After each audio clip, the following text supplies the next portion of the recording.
Hari ini kita akan belajar bersama-sama untuk mata pelajaran tematik kelas 2. Kita belajar di tema 7, kebersamaan, subtema 3, kebersamaan di tempat bermain, pembelajaran yang kedua. Mari adik-adik kita belajar dengan penuh semangat.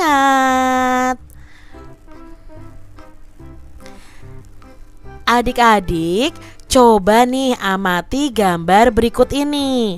Ini ada gambar Siti yang sedang bermain pushball.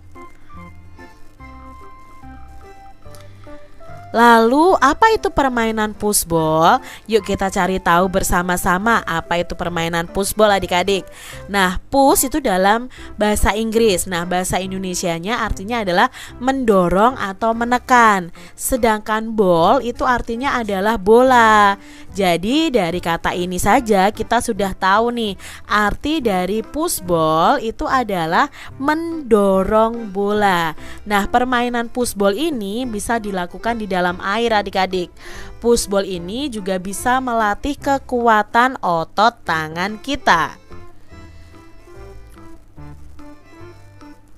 Mari kita amati gambar berikut nih adik-adik. Nah, ini juga gambar Udin dan Beni sedang bermain lempar tangkap bola. Nah, adik-adik, bagaimana ya bermain lempar tangkap bola ini? Bagaimana cara melemparnya dan bagaimana cara menangkapnya? Yuk kita pelajari berikut ini bersama dengan Kak Citra. Adik-adik, teknik melempar. Melempar itu ada 3. Yang pertama adalah melempar menyusur tanah, lalu ada melempar melambung, lalu ada lemparan mendatar.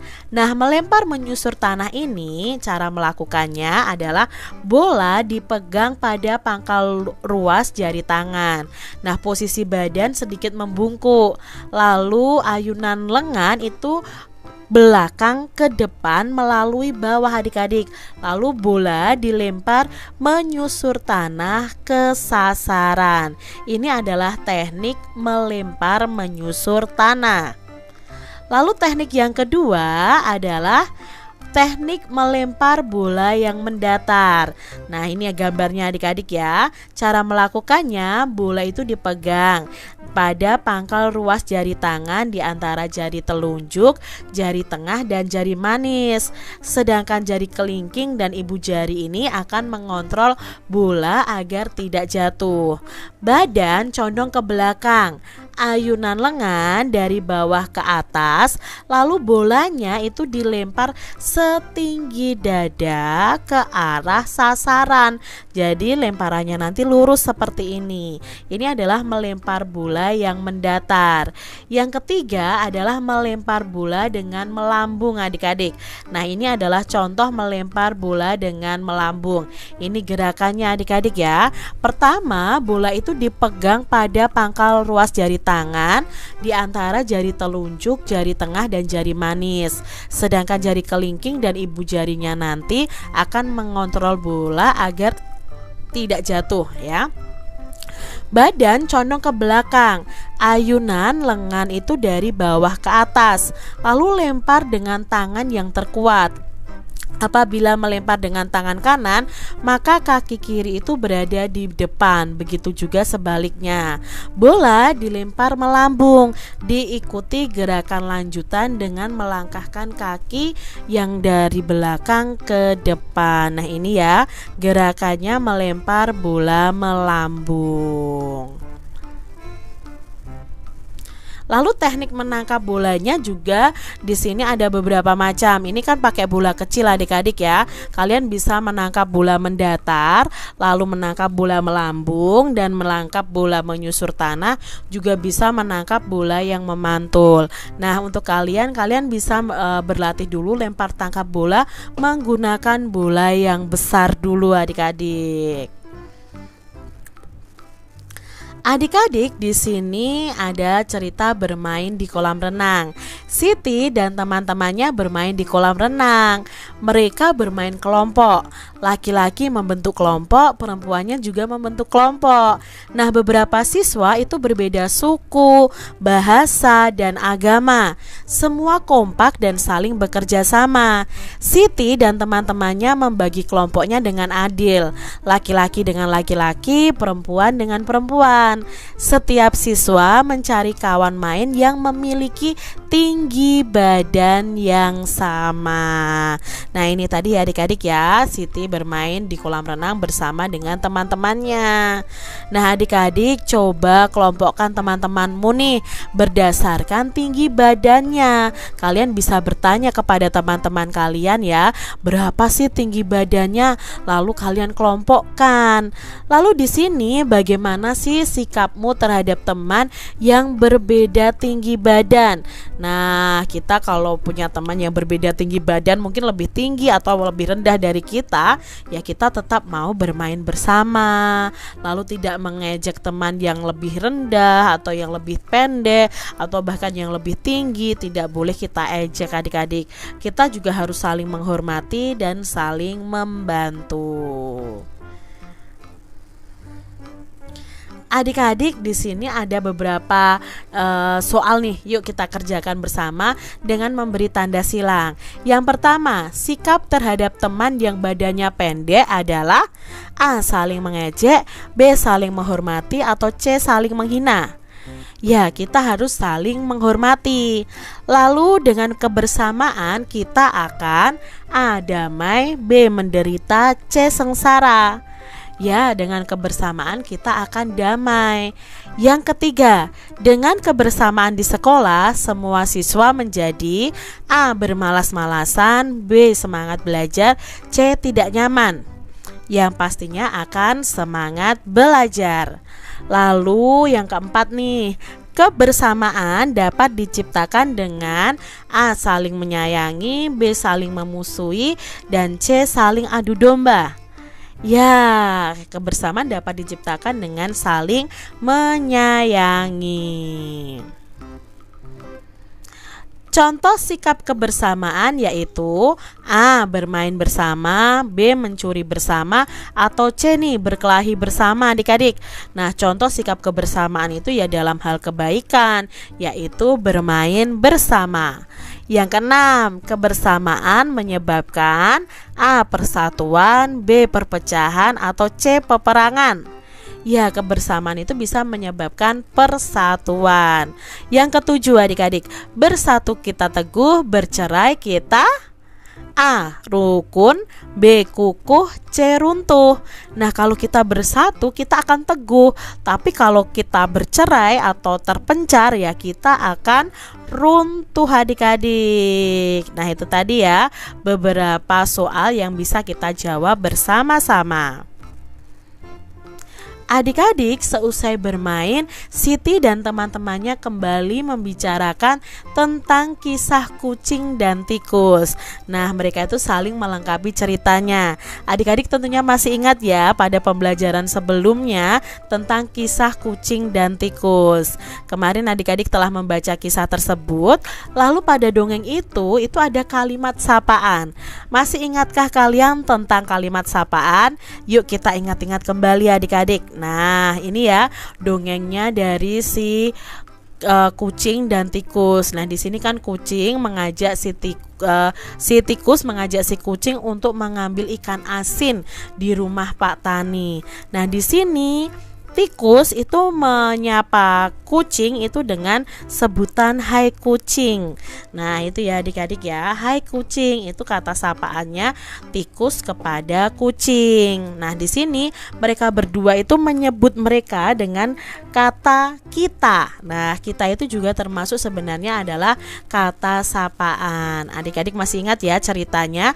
Kak Citra tidak perlu ulang kembali, ceritanya sudah ada di pembelajaran sebelumnya. Jadi kalian bisa play video di pembelajaran Kak Citra sebelumnya tentang kisah kucing dan tikus ini ya.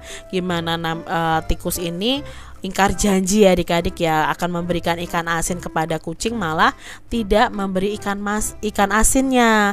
Lalu si tikus ini terjatuh dan kucingnya mengira itu adalah ikan asin dan memakannya, padahal itu adalah si tikus ya. Itu cerita singkatnya yang bisa Kak Citra sampaikan. Nanti adik-adik bisa lihat video Kak Citra. Nah, di sini apa itu kata sapaan? Nah, kalimat atau kata sapaan adalah kalimat yang biasanya digunakan untuk menyapa atau menegur seseorang saat berbicara langsung. Nah, dalam kalimat sapaan itu terdapat kata sapaan. Kata sapaan adalah kata yang digunakan untuk menyapa atau menegur seseorang saat berbicara langsung. Bisa berupa hai, halo, bisa memanggil nama seseorang, mengucapkan salam, memanggil nama orang dengan sebutan nama orang ketiga seperti kau, kamu, kalian, teman, kawan, tuan. Itu adalah contoh-contoh dari kata sapaan. Nah, contoh kalimat sapaan di sini adalah, maaf tikus tanah, sebenarnya kami kesini untuk berbicara denganmu, ucap Gary. Nah, Gary ini memanggil temannya dengan ucapan tikus tanah karena ini namanya adalah tikus tanah. Berikutnya, kakak, kami kemari ingin menjengukmu, ucap Niko. Nah, Niko ini menyapa orang lainnya dengan sebutan kakak. Jadi inilah kata sapaan.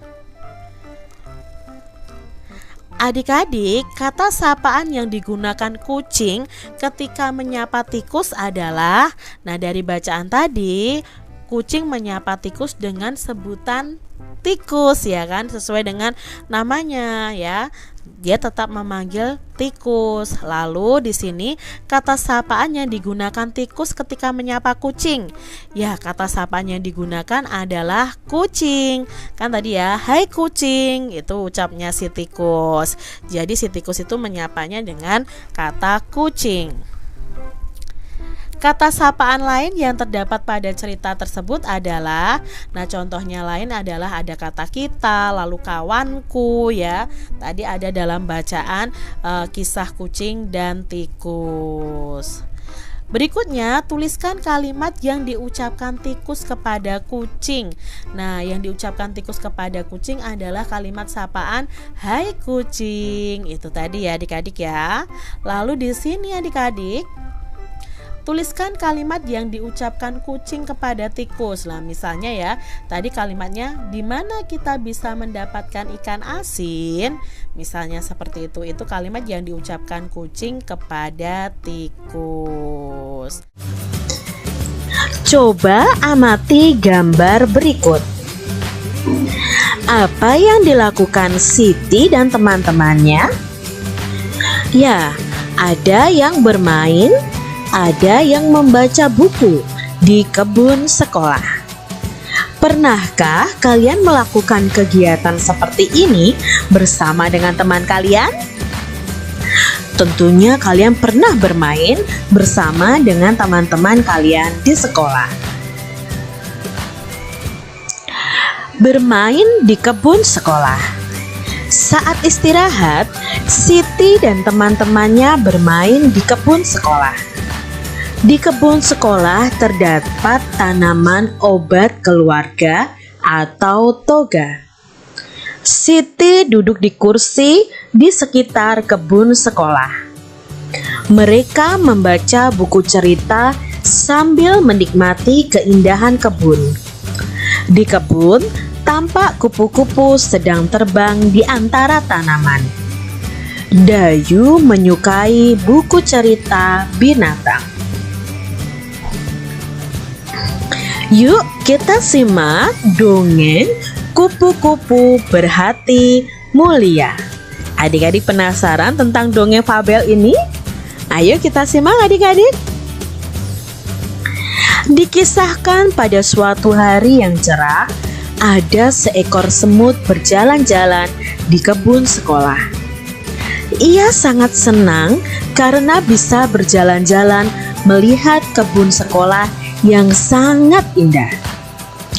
Sang semut berkeliling kebun sekolah sambil menyapa binatang-binatang yang berada di kebun sekolah itu. Ia melihat sebuah kepompong yang menggantung di ranting. Sang semut mengejek bentuk kepompong yang jelek dan tidak bisa pergi kemana-mana. "Hei kepompong, alangkah buruk nasibmu. Kamu hanya bisa terdiam dan tergantung di situ. Ayo jalan-jalan, lihat kebun sekolah yang luas dan indah ini. Bagaimana nasibmu bila ranting itu patah?" Namun kepompong itu hanya terdiam. Hingga pada suatu hari, semut berjalan-jalan di kebun sekolah itu. Karena hujan, kebun sekolah itu dipenuhi lumpur sehingga semut pun tergelincir dan jatuh ke lumpur. Semut itu jatuh. Semut itu berteriak minta tolong sekencang mungkin. "Tolong, tolong bantu aku. Aku mau tenggelam. Tolong, tolong, tolong aku," teriak si semut. Untunglah saat itu ada seekor kupu-kupu terbang melintas. Kemudian kupu-kupu itu menjulurkan sebuah ranting ke arah semut. "Semut, peganglah erat-erat ranting itu. Nanti aku akan mengangkat ranting itu." Lalu si semut memegang erat-erat ranting itu. Dengan sekuat tenaga, kupu-kupu mengangkat ranting tersebut. Kemudian kupu-kupu menurunkannya di tempat yang aman.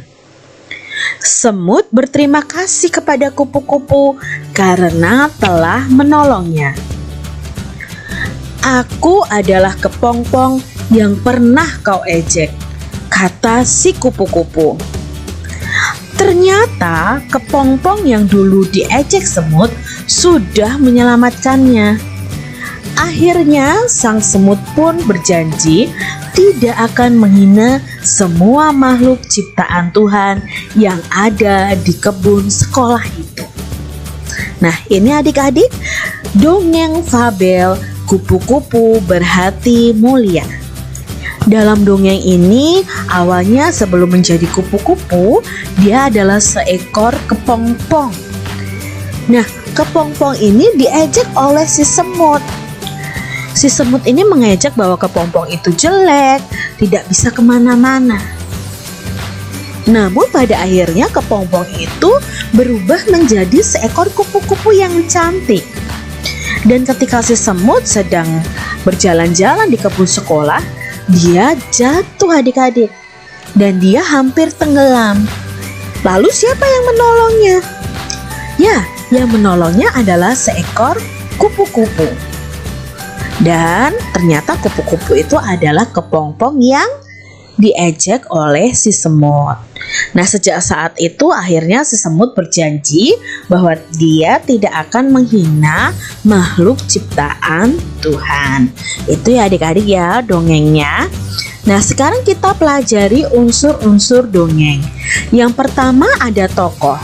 Siapa tadi tokoh dalam dongeng fabel Kupu-Kupu Berhati Mulia? Ya, tokohnya adalah kepompong atau kupu-kupu dan sang semut. Lalu bagaimana watak, karakter, sifat masing-masing tokoh? Kalau kepompong atau kupu-kupu, ya dia baik hati, suka menolong, tidak membalas ejekan si semut. Lalu sang semut wataknya bagaimana adik-adik? Suka mengejek, suka menghina. Dan sang semut itu sombong karena memamerkan bahwa dia itu bisa berjalan-jalan, kalau kepompong tidak bisa berjalan-jalan. Jangan ditiru ya adik-adik ya. Nah, sekarang unsur berikutnya adalah latar. Latar adalah tempat terjadinya dongeng. Di mana tadi tempat terjadinya dongeng? Ya, di kebun sekolah. Unsur yang berikutnya adalah amanat. Amanat adalah pesan yang bisa kita ambil dari dongeng tersebut. Apa amanatnya untuk kita adik-adik? Ini amanatnya. Jangan suka mengejek dan menghina orang lain ya adik-adik. Kita tidak boleh mengejek atau menghina orang lain karena kita adalah makhluk ciptaan Tuhan. Nah, kita harus membalas kejahatan dengan kebaikan. Tadi si kupu-kupu dijahatin sama si semut, tetapi dia membalas kejahatan semut dengan kebaikan, bukan dengan kejahatan adik-adik. Lalu pesan berikutnya atau amanatnya, mari kita menolong orang lain yang membutuhkan pertolongan. Nah, itu pesan atau amanat yang bisa kita ambil dari dongeng kupu-kupu berhati mulia. Mengapa ya semut mengejek kepompong? Mengapa adik-adik? Karena kepompongnya dianggap jelek dan tidak bisa kemana-mana. Yang kedua, bagaimana sikap kepompong ketika diajak semut? Kepompongnya hanya diam adik-adik. Dia tidak membalas ejekan semut. Mengapa semut meminta tolong? Ya, karena semut jatuh dan hampir tenggelam di sungai di kebun sekolah. Bagaimana sikap kupu-kupu terhadap semut adik-adik? Ya, sikap kupu-kupu tetap baik kepada semut dan mau menolong semut. Bagaimana cara kupu-kupu menolong semut adik-adik? Iya, dia memberikan ranting kepada semut, lalu mengangkat ranting itu dan menaruhnya di tempat yang aman. Setelah kupu-kupu menolong semut, apakah yang diucapkan oleh semut kepada kupu-kupu? Ya, saat kita menerima pertolongan orang lain, kita mengucapkan bukan minta maaf ya adik ya, mengucapkan terima kasih. Maaf di sini ya, mengucapkan terima kasih. Jadi si semut mengucapkan terima kasih kepada kupu-kupu. Nah, tulislah atau sebutkan janji yang diucapkan oleh semut setelah ditolong oleh kupu-kupu. Apa janjinya si semut adik-adik? Ya, semut berjanji tidak akan menghina semua makhluk ciptaan Tuhan. Sebelum bermain ke kebun sekolah, Siti dan teman-temannya pergi ke perpustakaan terlebih dahulu. Mereka gemar meminjam buku cerita. Siti membaca buku cerita di sekitar kebun sekolah. Adik-adik, di sekolah kalian apakah ada perpustakaan? Pasti ada ya adik-adik ya. Apakah kalian suka meminjam buku di perpustakaan untuk dibaca? Buku apa yang kalian suka ya adik-adik? Apakah buku cerita, atau buku sejarah, atau buku sains, atau buku yang lain? Pasti kalian memiliki buku khusus atau buku kesukaan kalian yang kalian baca di perpustakaan. Ayo coba cari informasi tentang kegiatan kesukaan teman-temanmu ketika pergi ke perpustakaan. Adik-adik nanti bisa bertanya kepada teman-teman kalian nih, apakah kegiatan kesukaan mereka ketika pergi ke perpustakaan. Ya, adik-adik cari tahu, tanya ke teman-teman kalian, bisa melalui WA atau nanti ketika kalian sekolah, kalian bisa bertanya, apa sih kegiatan kesukaanmu ketika pergi ke perpustakaan? Nah, adik-adik bisa bertanya kepada teman-teman kalian. Setiap orang pasti memiliki perbedaan, baik dalam karakteristik, agama, suku, hobi, dan kesukaan. Perbedaan itu jangan membuat kita terpecah atau bertengkar. Dengan perbedaan itu kita harus saling rukun. Jadi tidak boleh mengejek seperti si semut tadi adik-adik. Di meja perpustakaan terdapat tumpukan buku. Ada yang terdapat 2 buku, ada yang berisi 3 buku, dan ada yang berisi 4 buku. Nah, di sini ada gambar buku adik-adik. Buku yang berdiri dapat dinyatakan dengan pecahan. Gambar ini ada 2 buku. Nah, lalu buku yang berdiri itu hanya ada 1. Maka buku yang berdiri dapat dinyatakan dengan pecahan. Ya, pecahan 1/2. Karena yang berdiri hanya 1 buku dari 2 buku yang ada. Gambar berikutnya. Di sini ada berapa buku ya adik-adik ya? Iya, ada 4 buku. Buku warna merah dari tumpukan buku di samping dapat dinyatakan dengan pecahan. Buku yang berwarna merah ada berapa adik-adik? Ada 1 dari 4 buku yang ada. Berarti dapat dinyatakan dengan pecahan 1/4. Berikutnya, ada 2 buku. Buku yang memiliki pita dari kumpulan buku di samping dapat dinyatakan dengan pecahan.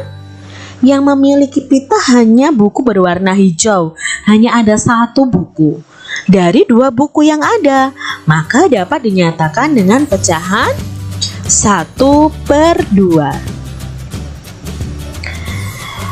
Lalu di sini ada 3 buku berwarna ungu, biru, dan merah.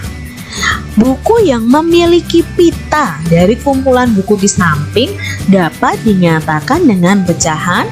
Yang memiliki pita hanya 1, yaitu buku yang berwarna merah. Dari 3 buku yang ada, maka dapat dinyatakan dengan pecahan 1/3. Berikutnya, Siti mengambil salah satu buku dari buku di samping. Buku yang diambil Siti dari kumpulan di samping dapat dinyatakan dengan pecahan. Jadi Siti hanya mengambil 1 buku saja dari ketiga buku ini yang ada.